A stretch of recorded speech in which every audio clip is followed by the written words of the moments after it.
Hello বন্ধুরা, আমি আবার ঘুরে বেরিয়ে এসে রান্নায় ফিরে এলাম।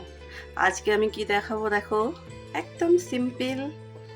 এই যে এটা কি বলো তো বন্ধুরা, এটা হচ্ছে সাদা তিল।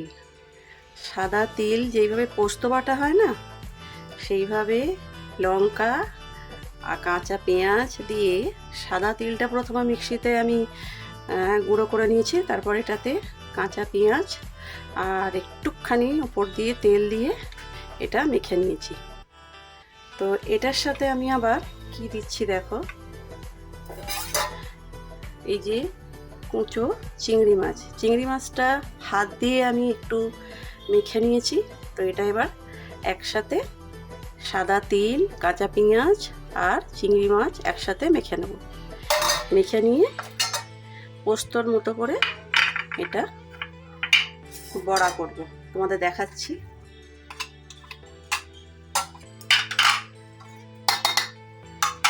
কড়াইয়ে আমি তেল দিয়ে দিয়েছি, অল্প একটু তেল লাগবে। তো এই যে মেখে নিচ্ছি, এতে নুন হলুদ সব কিছুই দেয়া।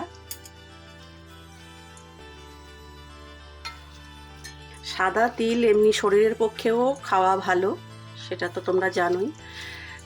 যখন হয়তো পোস্ত খেতে মানে ইচ্ছা করবে না, তখন সাদা তিল দিয়ে পোস্তর মতো করেই তোমরা চিংড়ি মাছ দিয়ে, কেউ যদি চিংড়ি মাছ না পছন্দ করো, এমনিও সাদা তিল বাটা দিয়ে বড়া করে খেতে পারো, খুব ভালো লাগবে।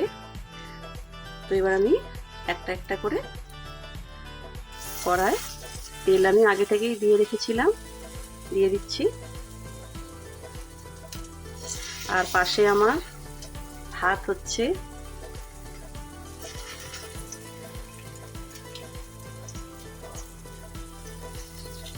এইভাবে একটা একটা করে কম তেলে এটা করতে হবে। এত সুন্দর টেস্ট হয়, মনে হবে পোস্তই খাচ্ছি। অনেকে তো পোস্তটা অ্যাসিড হয়, সহ্য হয় না, তারা এই তিল বাটা দিয়ে পোস্তর মতো করে বেটে এটা খেয়ে দেখতে পারো। পেঁয়াজ কাঁচা লঙ্কা দিয়ে যেমন ঝাল খাও, বা যে যেমন মানে যে যার সুবিধা মতো চিংড়ি মাছ না দিয়েও খেতে পারো। তো চিংড়ি মাছ আমি সবেতেই দেওয়ার চেষ্টা করি, আমার তো খুবই ভালো লাগে।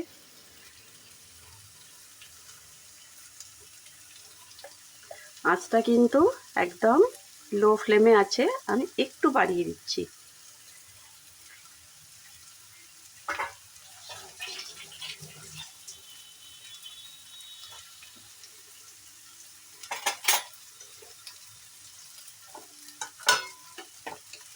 আর একটা জিনিস দেখো বন্ধুরা, এই যে আমি ভাত করেছি না, ভাত এখনো হয়ে ওঠেনি, হচ্ছে, ওভেনে বসানো আছে।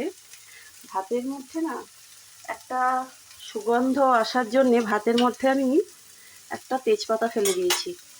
যখন তোমরা ভাত করবে, এই যে দেখাচ্ছি, দাঁড়াও তোমাদের, এই যে বন্ধুরা, যখন তোমরা ভাত করবে না, একটা তেজপাতা ফেলে দেবে, খুব সুন্দর ভাতে একটা স্মেল ছাড়বে। যারা তেজপাতার গন্ধ পছন্দ করো না তারা দিও না, কিন্তু আমার এই যে ভাতটা করার সময় আমি একটা কি দুটো তেজপাতা দিয়ে দিই, মানে ভাতটা অসাধারণ সুন্দর একটা গন্ধ থাকে তেজপাতা, আর ভাতের চালটা গলে যায় না।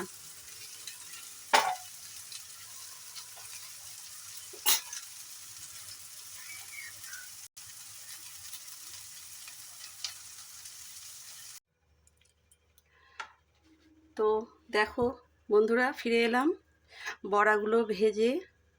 তারপরে তোমাদের কাছে আবার আমি ফিরে এলাম।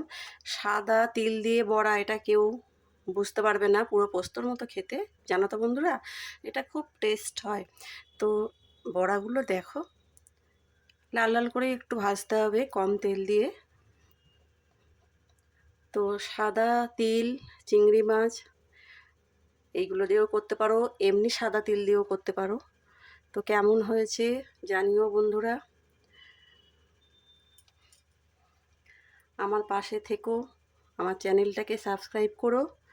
আবার একটা নতুন রেসিপি নিয়ে আমি তোমাদের সাথে আবার দেখা হবে। টাটা।